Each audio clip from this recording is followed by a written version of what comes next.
Good afternoon, students. I am Jaydeep Kumar from KVCRPM Mukamaghat. Let's continue our next topic: measures to correct deficient demand. Okay. Previous video में students हम discuss कर चुके हैं कि how to correct problem of excess demand. Excess demand को हम कैसे correct कर सकते हैं। उस वीडियो में हम लोगों ने डिस्कस किया था कि एक्सेस डिमांड की प्रॉब्लम को सॉर्ट आउट करने के लिए गवर्नमेंट अपने एक्सपेंडिचर को डिक्रीज कर सकती है, टैक्सेस को इंक्रीज कर सकती है। साथ ही साथ हम लोगों ने कुछ मॉनेटरी मेजर्स पढ़े थे जिसमें रिजर्व बैंक ऑफ इंडिया या सेंट्रल बैंक जो उसके पॉलिसी रेट्स हैं, बैंक रेट है, रिपो रेट है, रिवर्स रिपो रेट है, सीआरआर है, एसएलआर है, मार्जिन रिक्वायरमेंट्स है या फिर ओपन मार्केट ऑपरेशंस हैं, इन सभी को इंक्रीज करके एक्सेस डिमांड की प्रॉब्लम को सॉर्ट आउट कर सकता है। ठीक है, तो आई होप आपने प्रीवियस वीडियो को देखा होगा और उन सभी कॉन्सेप्ट को आप लर्न कर चुके होंगे, सीख चुके होंगे। और अगर आपने प्रीवियस वीडियो को अच्छे से लर्न किया है, कॉन्सेप्ट को सीखा है, तो आपको इस वीडियो में कोई भी प्रॉब्लम नहीं आने वाली है। अगर आप ध्यान से देखेंगे तो प्रीवियस वीडियोस के नोट्स जो मैंने आपको बना के दिखाए थे, जिस नोट से मैंने ये वीडियो तैयार करता हूँ, जो हैंड रिटन नोट्स हैं मेरे, आप देखेंगे कि इनमें मैंने बहुत माइनर से चेंज करके, बहुत छोटे छोटे चेंज करके उन्हीं नोट्स से न्यू वीडियो तैयार कर रहा हूँ, न्यू वीडियो आपके लिए बना रहा हूँ। देखिए वाइटनर लगा हुआ है, केवल कुछ वर्ड्स इसमें चेंज होंगे, कुछ प्रोसेस इसमें चेंज होगा, बाकी सेम वही सब कुछ रहेगा जो measures to correct excess demand के थे। तो अगर आपने प्रीवियस वीडियो को अच्छे से सीख लिया है तो इस वीडियो में ऐसा कोई कंफ्यूजिंग टॉपिक आपको नहीं मिलेगा, क्योंकि वहाँ एक्सेस डिमांड थी स्टूडेंट्स, एक्सेस डिमांड थी। आपको क्या बताया था कि फुल इक्विलिब्रियम पर AD is equal to AS होता है। अगर हम मानते हैं कि फुल एम्प्लॉयमेंट इक्विलिब्रियम लेवल को अचीव करने के लिए अगर रिक्वायर्ड AD 100 है तो AS भी कितना होगा, 100 होगा। तो इसी लेवल ऑफ 100 को आप क्या कहेंगे, फुल एम्प्लॉयमेंट इक्विलिब्रियम कहेंगे। लेकिन किसी रीजन से, तो पहले रीजन को हम बाद में डिस्कस कर लेते हैं, पहले यहाँ डिस्कस। तो ये जो फुल इक्विलिब्रियम लेवल की कंडीशन है AD is equal to AS, जैसे मैंने न्यूमेरिक वैल्यू दी है 100 इज इक्वल टू 100। तो ये 100 लेवल क्या है, ये फुल एम्प्लॉयमेंट इक्विलिब्रियम लेवल के लिए रिक्वायर्ड एग्रीगेट डिमांड है, और जो फुल एम्प्लॉयमेंट इक्विलिब्रियम लेवल के लिए रिक्वायर्ड एग्रीगेट सप्लाई है। रिक्वायर्ड AD और रिक्वायर्ड AS दोनों इक्वल हैं, तो ये फुल इक्विलिब्रियम लेवल हो गया। लेकिन कभी कभी स्टूडेंट्स हमें क्या देखने को मिलता है कि फुल एम्प्लॉयमेंट लेवल के लिए जो रिक्वायर्ड AD है, कभी AD इस रिक्वायर्ड लेवल से ज़्यादा हो जाएगा, यानी 100 की जगह 110 हो गया। तो ये प्रॉब्लम क्या होती है स्टूडेंट, एक्सेस डिमांड होती है। ठीक है, और कभी कभी क्या सिचुएशन इकोनॉमी में क्रिएट होती है कि जो एग्रीगेट डिमांड है वो रिक्वायर्ड लेवल यानी 100 के लेवल जो हमने यहाँ पर एज्यूम किया है इससे कम हो जाती है, मान लीजिए 90 रह जाती है, तो हम इसे, ये क्या है, ये लेस देन रिक्वायर्ड AD है।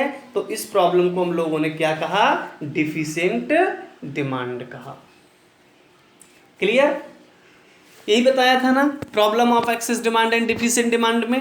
अब देखिए प्रॉब्लम ऑफ एक्सेस डिमांड को सॉल्व करने के लिए, करेक्ट करने के लिए हमने क्या किया, हमने उन सभी स्टेप्स को फॉलो किया, उन सभी मेजर्स का यूज किया जो एग्रीगेट डिमांड यानी AD को डिक्रीज कर रहे थे या रिड्यूस कर रहे थे।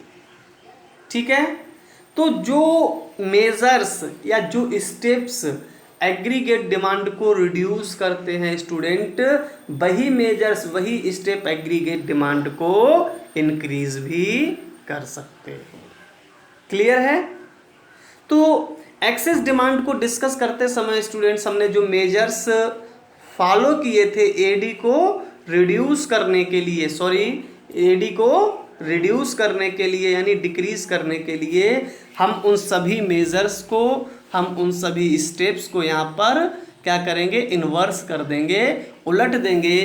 तो उससे क्या होगा, एग्रीगेट डिमांड हमारा इंक्रीज होने लगेगा, और जब एग्रीगेट डिमांड बढ़ने लगेगा तो वो रिक्वायर्ड एग्रीगेट डिमांड के इक्वल हो जाएगा, और हमारी डिफिशिएंट डिमांड की प्रॉब्लम भी क्या होगी, सॉल्व हो जाएगी।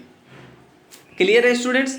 तो इसमें बहुत फर्स्ट वीडियो को जो हमने measures to correct excess demand का वीडियो आपको दिया था, उस वीडियो को अगर आपने अच्छे से पढ़ लिया है, कॉन्सेप्ट आपने क्लियर कर लिया है, तो इस वीडियो को बस आपको एक नज़र से देखते जाना है, सारी इमेज आपको क्लियर हो जाएगी।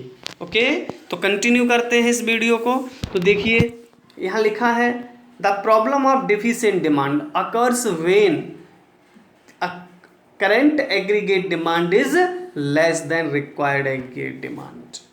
वहाँ जब हमने एक्सेस डिमांड की प्रॉब्लम को पढ़ा था तो वहाँ क्या था, excess demand occurs when current aggregate demand is more than required aggregate demand. तो एक्सेस हो गया, तो फिर डिफिशिएंट क्या होगा, लेस देन होगा। ठीक है, और वही लिखा है, देखिए the problem of deficient demand occur when current aggregate demand is less than required aggregate demand for full employment equilibrium. अगर फुल एम्प्लॉयमेंट इक्विलिब्रियम पर current aggregate demand required aggregate demand से कम है, तो इस सिचुएशन को स्टूडेंट हम क्या कहेंगे, प्रॉब्लम ऑफ डिफिशिएंट डिमांड कहेंगे। क्लियर है? आगे बढ़ते हैं। So this problem can be solve by bringing change in level of aggregate demand. इसलिए इस प्रॉब्लम को सॉल्व करने के लिए हमें क्या करना पड़ेगा, एग्रीगेट डिमांड में चेंज लाना होगा, और इस चेंज लाने के लिए हम क्या करेंगे, aggregate demand can be increase, क्योंकि यहाँ डिफिशिएंट डिमांड है, डिमांड कम है, रिक्वायर्ड डिमांड से एग्रीगेट डिमांड कम है, तो हमें क्या करना होगा, एग्रीगेट डिमांड को इंक्रीज करना होगा। इसीलिए यहाँ लिखा है aggregate demand can be increase by following measures, यानी हम फॉलोइंग मेजर से एग्रीगेट डिमांड को इंक्रीज कर सकते हैं।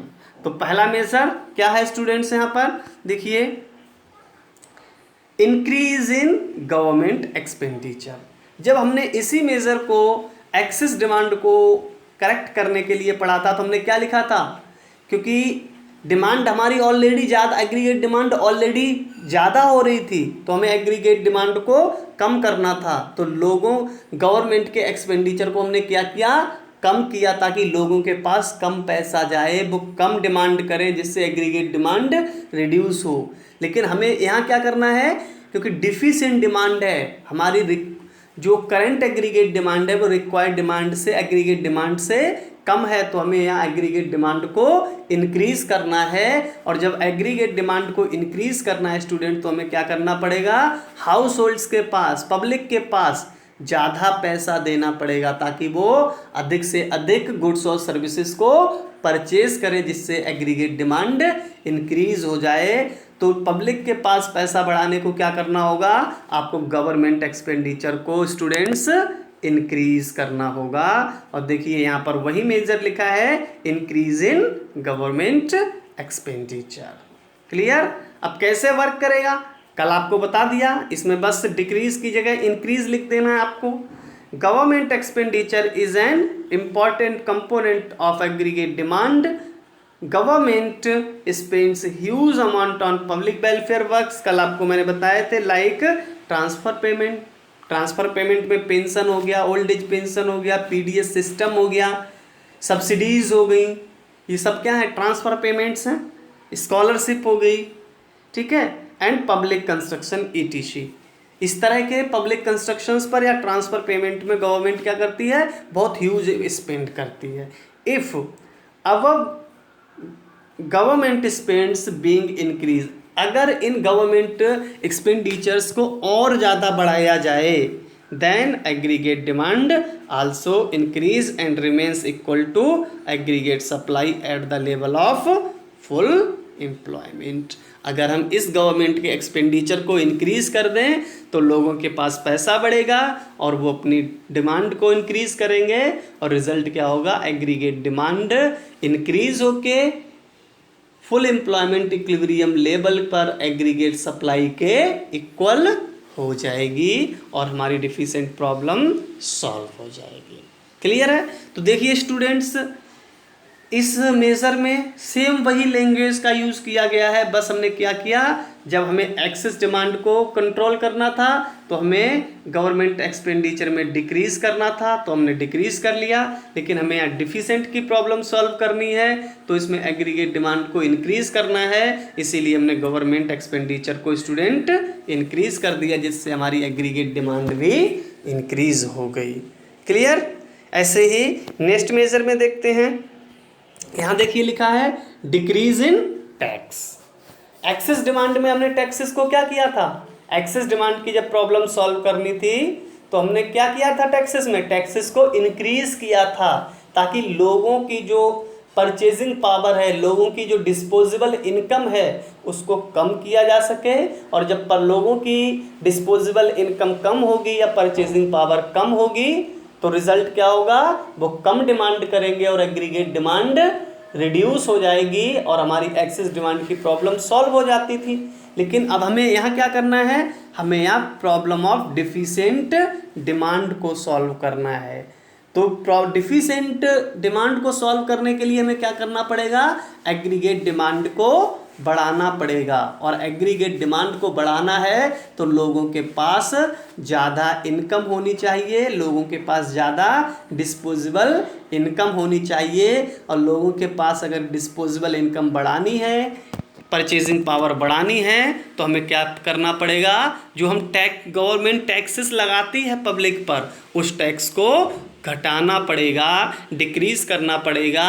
तो जो पैसा पब्लिक गवर्नमेंट को टैक्स के फॉर्म में गवर्नमेंट को पेमेंट कर रही थी, अब पब्लिक को पैसा टैक्स में पेमेंट नहीं करना होगा, वो उसका यूज़ कंजम्पशन में करेंगे, और जब कंजम्पशन में उसका यूज़ करेंगे तो क्या होगा स्टूडेंट, एग्रीगेट डिमांड इंक्रीज कर जाएगी और हमारी problem of deficient demand solve हो जाएगी। तो इस वही देखिए यहाँ लिखा है डिक्रीज इन टैक्सेस। क्लियर है? अब टैक्सेस में डिक्रीज होगा तो क्या होगा, देखते हैं। जो मैंने अभी आपको बताया, government impose different kind of tax, direct tax और indirect tax on the public. Public पर डायरेक्ट इनडायरेक्ट वेरियस टाइप के टैक्स इम्पोज करती है।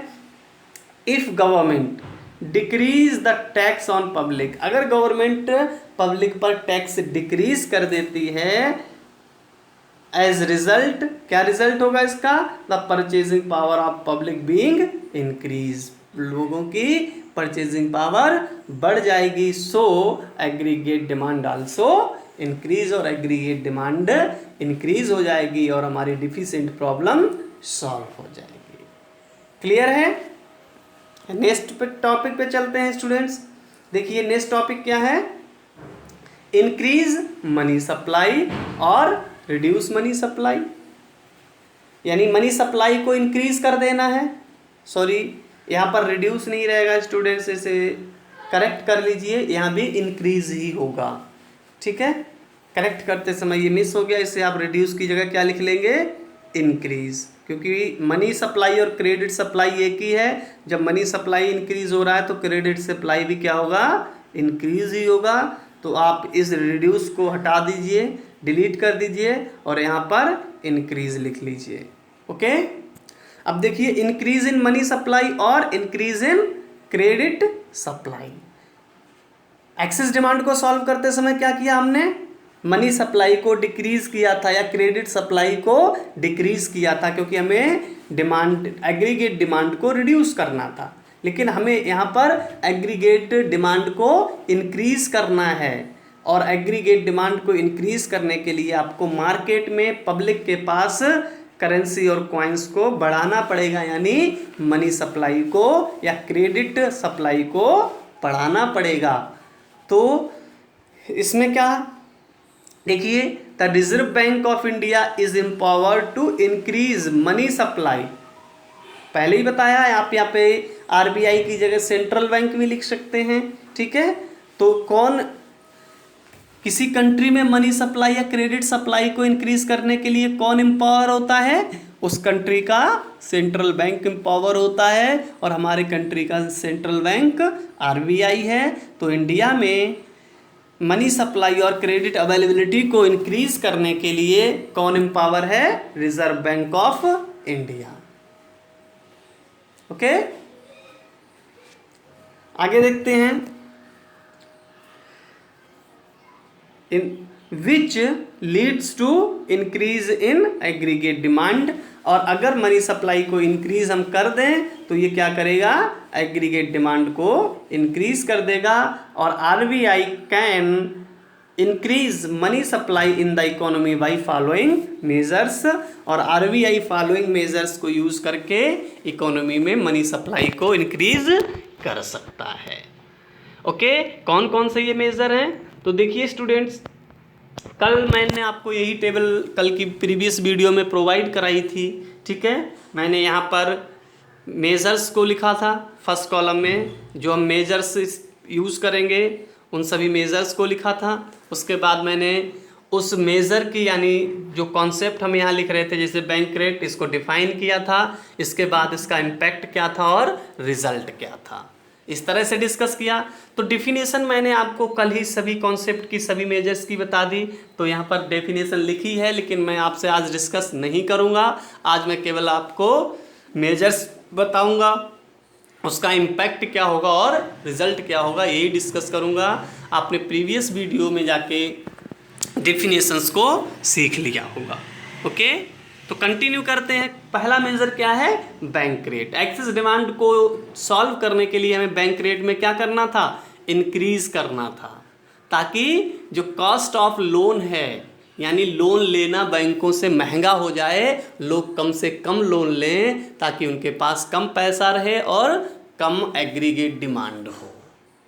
क्लियर? लेकिन अभी हमें क्या करना है? यहाँ एग्रीगेट डिमांड को इंक्रीज करना है, क्योंकि प्रॉब्लम क्या है हमारी? डिफिशिएंट डिमांड की प्रॉब्लम है। तो डिफिशिएंट डिमांड की प्रॉब्लम को सॉल्व करने के लिए हमें क्या करना होगा? हमें लोगों के पास मनी को बढ़ाना होगा, ताकि उनकी डिमांड बढ़ सके और वो एग्रीगेट डिमांड को इंक्रीज कर सकें।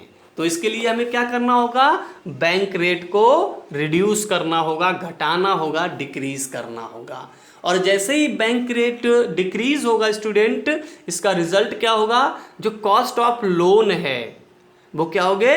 डिक्रीज हो जाएंगे, यानी बैंकों से लोन लेना अब चीप हो जाएगा, सस्ता हो जाएगा। और जब बैंकों से लोन लेना सस्ता हो जाएगा, कॉस्ट ऑफ लोन सस्ती होगी, तो पब्लिक क्या करेगी? ज़्यादा से ज़्यादा लोन लेने की कोशिश करेगी, और लोन लेकर उसको गुड्स और सर्विसेज पर स्पेंड करेगी, और रिजल्ट क्या होगा? एग्रीगेट डिमांड का लेवल इंक्रीज हो जाएगा। क्लियर है? Okay, next measure repo rate. तो रिपो रेट में मैंने क्या बताया कि जो बैंक्स होती हैं, बैंकों को अपने जितने टोटल डिपॉजिट्स होते हैं उनका, ठीक है, ये मैं आपको CRR बताने लगा था। अब ये अभी हम रिपो रेट की बात करते हैं। तो रिपो रेट क्या है कि रिपो रेट पर ये भी एक तरह का रेट ऑफ इंटरेस्ट है, और इस रेट ऑफ इंटरेस्ट पर कॉमर्शियल बैंक सेंट्रल बैंक से शॉर्ट टर्म लोन ले सकते हैं। ठीक है, तो एक्सेस डिमांड में आपको बताया था कि रिपो रेट को अगर इंक्रीज कर दिया जाए तो कॉस्ट ऑफ लोन बढ़ जाती है, यानी लोन लेना महंगा हो जाता है। इसीलिए लोग पब्लिक बैंक से कम लोन लेते हैं और एग्रीगेट डिमांड डिक्रीज हो जाती है। लेकिन हमें यहाँ एग्रीगेट डिमांड को इंक्रीज करना है, तो क्या करना पड़ेगा, रिपो रेट को इंक्रीज करना पड़ेगा, और सॉरी डिक्रीज करना पड़ेगा। और जब रिपो रेट डिक्रीज हो जाएगा तो कॉस्ट ऑफ लोन घट जाएगा, यानी बैंकों से लोन लेना सस्ता हो जाएगा। पब्लिक ज़्यादा से ज़्यादा लोन लेने का प्रयास करेगी और उस लोन का पैसा बोरोइंग मनी को गुड्स और सर्विसेज पर कंज्यूम करेगी, स्पेंड करेगी, और रिजल्ट क्या होगा स्टूडेंट, एग्रीगेट डिमांड इंक्रीज हो जाएगा। क्लियर। नेक्स्ट मेजर पे चलते हैं, reverse repo rate. Reverse repo rate क्या होता है, आपको बताया था कि जब कॉमर्शियल बैंक के पास सरप्लस फंड्स होते हैं, वो उस सरप्लस फंड का यूज या तो पब्लिक को लोन देने में कर सकता है, या उन्हें कहीं दूसरी जगह, दूसरे इंस्टीट्यूशन में, या आरबीआई के या सेंट्रल बैंक के पास डिपॉजिट कर सकता है। ठीक है। और जब भी कमर्शियल बैंक आरबीआई के पास अपने सरप्लस फंड डिपॉजिट करते हैं, तो आरबीआई उन सरप्लस डिपॉजिट्स पर कमर्शियल बैंक को जो rate payment, interest rate payment करती है, उस इंटरेस्ट रेट को क्या कहा जाता है स्टूडेंट, रिवर्स रिपो रेट कहा जाता है। और जब ये रिवर्स रिपो रेट घट जाएगा, रिवर्स रिपो रेट घट जाएगा, तो कॉमर्शियल बैंक क्या अपने सरप्लस फंड आरबीआई के पास डिपॉजिट करेंगे? नहीं, क्योंकि बाहर रेट ऑफ इंटरेस्ट अब कम हो गया है। तो वो क्या करेंगे, अपने जो सरप्लस फंड्स हैं वो ज़्यादा से ज़्यादा किसे, पब्लिक को लैंड करने की कोशिश करेंगे, पब्लिक को लोन देने में यूज़ करेंगे। यानी अब रिवर्स रिपो रेट के घट जाने पर क्या होगा, बैंकों के पास ज़्यादा पैसा होगा लोगों को पब्लिक को लोन देने के लिए, और जब पब्लिक को ज़्यादा पैसा, क्रेडिट अवेलेबिलिटी होगी, तो क्या होगा, एग्रीगेट डिमांड भी इंक्रीज हो जाएगा। क्लियर है। नेक्स्ट मेजर पे चलते हैं, डिक्रीज इन सीआरआर। तो जब सीआरआर में, सीआरआर क्या बताया, टोटल कॉमर्शियल बैंक के टोटल डिपॉजिट का वो ratio, that ratio which is reserve with RBI. Commercial bank अपने टोटल डिपॉजिट का जो रेशियो आरबीआई के पास रिजर्व रखते हैं, उस रेशियो को क्या कहा जाता है, कैश रिजर्व रेशियो, यानी सीआरआर कहा जाता है। और जब ये सीआरआर को घटा दिया जाता है स्टूडेंट, तो जब सीआरआर को घटा दिया जाता है, तो कॉमर्शियल बैंक को अपने कम फंड, लेस फंड आरबीआई के पास रिजर्व में रखने होते हैं, और बहुत ज़्यादा फंड उनको पब्लिक के लिए लैंडिंग करने के लिए अवेलेबल हो जाते हैं, यानी क्रेडिट अवेलेबिलिटी बढ़ जाती है। और ये क्रेडिट अवेलेबिलिटी बढ़ जाने से क्या होगा, एग्रीगेट डिमांड भी स्टूडेंट इंक्रीज हो जाएगा, और हमारी जो प्रॉब्लम ऑफ डिफिशिएंट डिमांड है वो क्या होगी, सॉल्व हो जाएगी। क्लियर। ठीक है। ऐसे ही एसएलआर में, एसएलआर में क्या करते हैं कॉमर्शियल बैंक, अपने टोटल डिपॉजिट्स का एक मिनिमम रेशियो अपने पास रिजर्व रखना होता है, अपने पास रिजर्व रखना होता है। और अगर एसएलआर घटा दिया जाए, डिक्रीज कर दिया जाए, तो कॉमर्शियल बैंक को अपने पास कम रिजर्व रखने पड़ेंगे, यानी उनके पास अब बहुत ज़्यादा फंड्स होंगे, पहले से ज़्यादा फंड्स होंगे पब्लिक को लोन देने के लिए। यानी पब्लिक के लिए एसएलआर के घट जाने से, डिक्रीज हो जाने से पब्लिक के लिए क्रेडिट अवेलेबिलिटी इंक्रीज हो जाएगी। और जब क्रेडिट अवेलेबिलिटी इंक्रीज होगी तो क्या होगा, ये क्रेडिट अवेलेबिलिटी एग्रीगेट डिमांड को इंक्रीज कर देगी, और फाइनली हमारी प्रॉब्लम सॉल्व हो जाएगी। ठीक है। नेक्स्ट मेजर्स की बात करें तो क्या है, ओपन मार्केट ऑपरेशंस। इसमें मैंने आपको कल बताया था कि जो किसी भी कंट्री का सेंट्रल बैंक अपने कंट्री की गवर्नमेंट की सिक्योरिटीज को, असेट्स को मार्केट में सेल और परचेज करने लगता है, तो इस प्रोसेस को क्या कहा जाता है, ओपन मार्केट ऑपरेशंस, OMOs कहा जाता है। क्लियर है। तो कल हम लोग जब प्रीवियस वीडियो में एक्सेस डिमांड को सॉल्व कर रहे थे, तो हमने आपको बताया कि सेंट्रल बैंक क्या करेगा, गवर्नमेंट की सिक्योरिटी को पब्लिक और कॉमर्शियल बैंक के साथ सेल करने लगेगा, और जब सेल करेगा तो जो पब्लिक और कॉमर्शियल बैंक के पास मनी है वो कहाँ मूव होगा, सेंट्रल बैंक की ओर मूव हो जाएगा, और जो गवर्नमेंट सिक्योरिटी है वो कहाँ चली जाएंगी, पब्लिक और कॉमर्शियल बैंक के पास चली जाएंगी। तो ऐसी सिचुएशन में जो पब्लिक के पास, कॉमर्शियल बैंक के पास मनी था, कैश था, वो कहाँ पब्लिक से मूव होकर सेंट्रल बैंक के पास चला गया, यानी पब्लिक के पास अब कम मनी रह गया है, जिसकी वजह से वो कम डिमांड कर पाएगा और एग्रीगेट डिमांड डिक्रीज हो जाएगी। ये एक्सेस डिमांड के लिए मैंने बताया था, ठीक है। तो अब ओएमओज में अगर डिफिशिएंट प्रॉब्लम क्रिएट होती है, डिफिशिएंट डिमांड की प्रॉब्लम क्रिएट होती है स्टूडेंट्स, तो सेंट्रल बैंक क्या करेगा,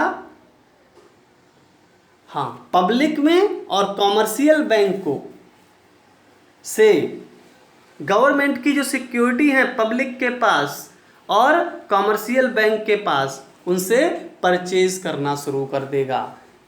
और इस प्रोसेस में जब सेंट्रल बैंक कॉमर्शियल बैंक और पब्लिक से सिक्योरिटी परचेज करेगा, तो मनी का मोबिलाइजेशन, मनी जो सेंट्रल बैंक के पास मनी था वो मूव कहाँ होगा, अब आरबीआई से या सेंट्रल बैंक से मूव होकर पब्लिक के पास जाएगा या कॉमर्शियल बैंक के पास जाएगा।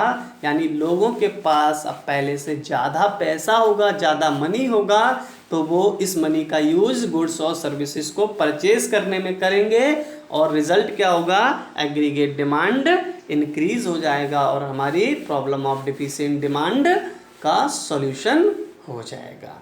क्लियर। नेक्स्ट मेजर को देखते हैं, decrease in margin requirement. Margin requirement मैंने आपको कल बताया था क्या है।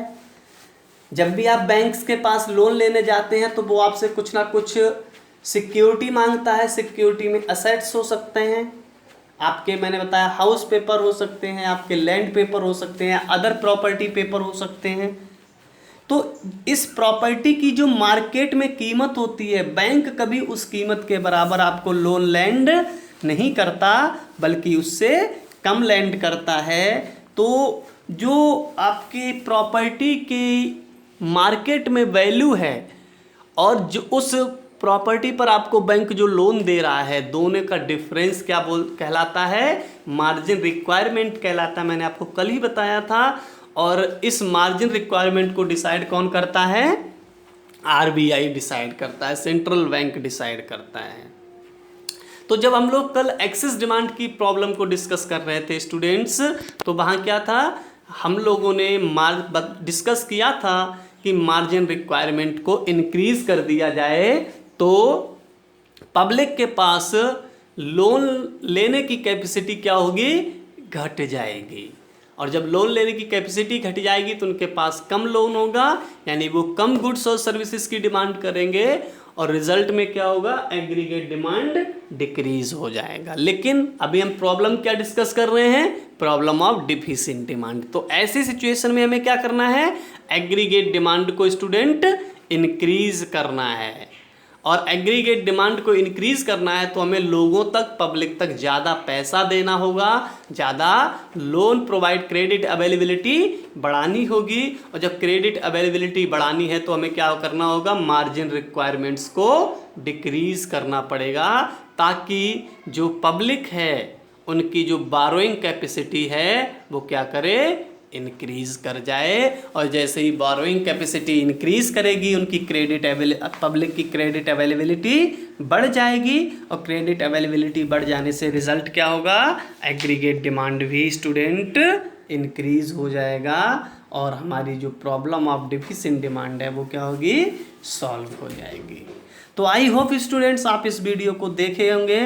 तो आपको इस वीडियो में, अगर इस प्रीवियस वीडियो का आपने देखा है तो इस वीडियो को देखने में, समझने में आपको कोई भी प्रॉब्लम नहीं आई होगी, आप इजीली समझ गए होंगे। अगर फिर भी आपको कोई डाउट है, कोई प्रॉब्लम है, कोई कॉन्सेप्ट समझ में नहीं आया है, तो आप मेरे साथ उस कॉन्सेप्ट को डिस्कस कीजिए। आप फ़ोन भी कर सकते हैं, आप व्हाट्सएप ग्रुप में भी पूछ सकते हैं, या अपनी क्वेरी गूगल क्लासरूम में भी शेयर कर सकते हैं। मैं आपकी सभी क्वेरीज और कन्फ्यूजन्स के आंसर करके आपकी प्रॉब्लम सॉल्व करूँगा। ठीक है, तो आप इस वीडियो को अच्छे से देखिए, नोट्स प्रिपेयर कीजिए, गूगल क्लासरूम में भेजिए ताकि मैं उन्हें चेक कर दूं, और कोई डाउट है तो मेरे साथ शेयर कीजिए।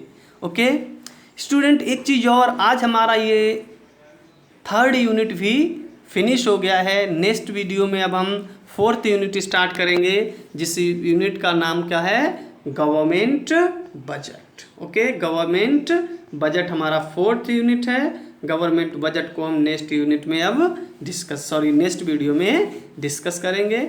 इससे पहले मैं आपसे एक टेस्ट कंडक्ट करूंगा इस यूनिट के लिए। ठीक है, इस यूनिट के लिए आपको एक टेस्ट देना होगा, कल एक टेस्ट भी कंडक्ट करेंगे और उसके बाद हम गवर्नमेंट बजट को डिस्कस करेंगे। Okay, thank you.